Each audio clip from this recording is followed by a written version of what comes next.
Rasanya Prabowo sudi kau nak lalui Port Tycoon Indonesia. Betulkah dia nak jadi Putin nombor 2 atau orang tokoh tambah je? Okey, jom kita kupas molek apa sebenarnya duk berlaku di politik sebelah jiran negara kita, iaitu Indonesia. Set kita masuk. Kita kecek sikit politik negara jiran kita. Okey, Presiden Indonesia Prabowo tak lama dulu duk oyak terai-terai yang kerajaan tengah buat langkah nak sekat kekayaan negara tubik. Okey, dia nak selesaikan masalah ekonomi yang tak cekap. Okey, dia nak buat sistem ekonomi hak boleh berdikari sendiri. Okey, sebelum tu Prabowo ada duk suruh tentera Indonesia, okey, aktif jaga keselamatan sumber negara dan buat aturan minyak sawit dan batu arang. Okey, itu mesti kena ekspor melalui syarikat kerajaan hak tetapkan. Okey, dan pelbagai dasar-dasar hak Prabowo nak tunaikan janji pilihan raya dulu hak dia. Tapi kalau ikut pandangan penganalisis dalam negara Indonesia sendiri, langkah Prabowo ni nak kuatkan campur tangan kerajaan dalam susun balik struktur ekonomi. Ini sebenarnya nak tekan kumpulan elit politik perniagaan hak lama. Okey, kumpulan tycoon, supaya boleh bina sistem ekonomi baru hak dia sendiri boleh kawal. Dia sendiri nak kontrol. Jadi penganalisis Indonesia guna istilah 9 naga. 9 naga maksudnya kumpulan elit tycoon politik perniagaan lama ni lah.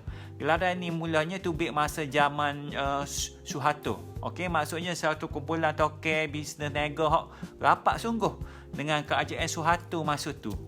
Jadi selepas kerajaan Suharto tumbang, pengaruh kumpulan elit ni tak lenyap pun. Okey, yang namanya 9 naga ni jadi istilah umum untuk lapisan elit politik perniagaan hak mampu menguasai seluruh ekonomi Indonesia. Okey, di Indonesia kita tengok tak ada definisi lengkap lah siapa-siapa hak masuk dalam kategori 9 naga ni. Tapi orang macam pengasas grup hak kaya Sinar Mas, dengan orang paling kaya kat Indonesia, Prajogo Pangestu. Okey, dianggap sebagai sebahagian daripada kumpulan ni.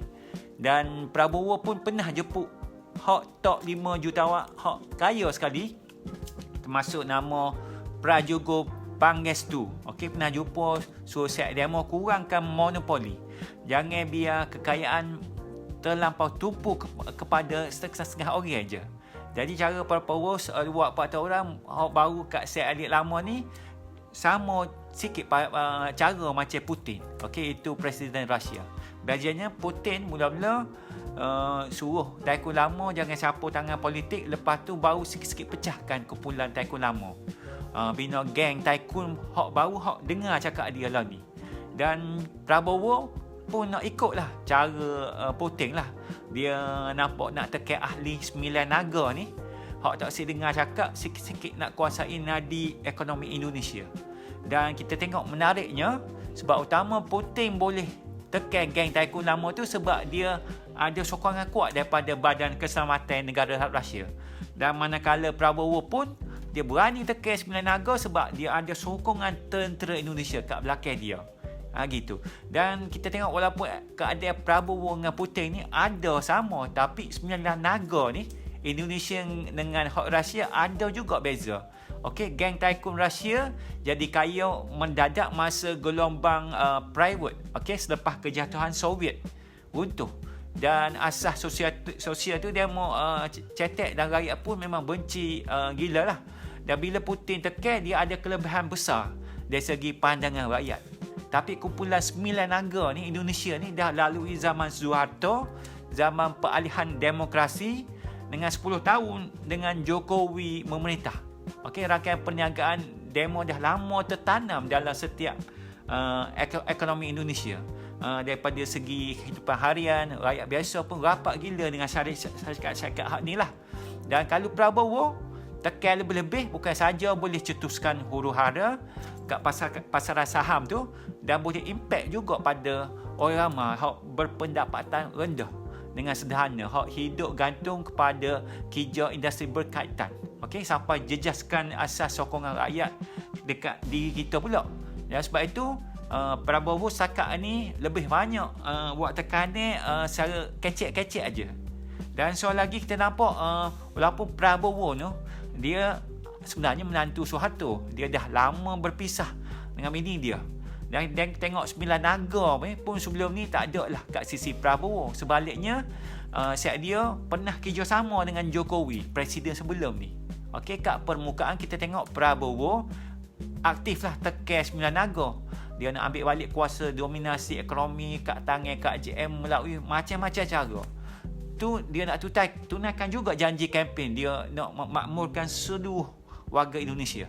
Dan kita tengok tapi sebenarnya tindakan ni lagi banyak nak pecahkan sistem gabungan politik perniagaan hak ada. Okey, bina network baru hak lagi setia kat dia sebagai basic. Sekaligus kuatkan balik kewibawaan presiden. Nak bagi tahu semua orang, hak dia lah sebenarnya hak kontrol seluruh negara. Sebab itulah Prabowo dia tak akan tekan Sembilan Naga membuta tuli. Dia akan guna gabungan cara keras dengan cara hak lembut. Akhirnya bina kumpulan kepentingan hak baru, hak patuh sepenuhnya dekat diri dia. Tapi nampak tindakan Prabowo ni ada juga risiko sikit. Kita tengok first, pertamanya dasar ekonomi hak penuh campur tangan negara ni boleh jejaskan keyakinan pasaran. Okey, jadi mungkin pelabur mesti risau suatu hari demo pun akan jadi mangsa Prabowo.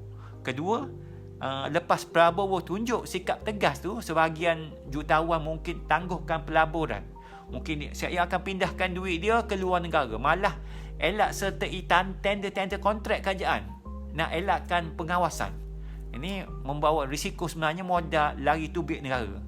Dan akhir sekali kita nampaknya kalau Prabowo tak pandai kawal tahap tekanan, ia akan mencetuskan ketidakpuashatilah ramai atlet politik perniagaan lama ni.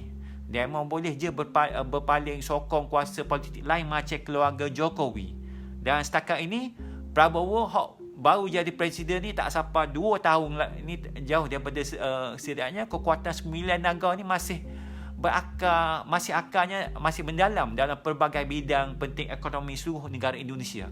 Projek-projek negara hak Prabowo terajui pun masih perlukan sokongan modal swasta berterusan daripada kumpulan naga ni lah.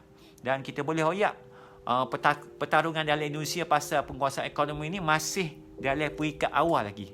Dan kalau Prabowo dia berjayakan taklukkan kuasa lama, bina kuasa baru, dia ada potensi bina kewibawaan politik macam support Presiden Rusia. Boleh jadi buka era pemimpin kuat kedua selepas Suharto.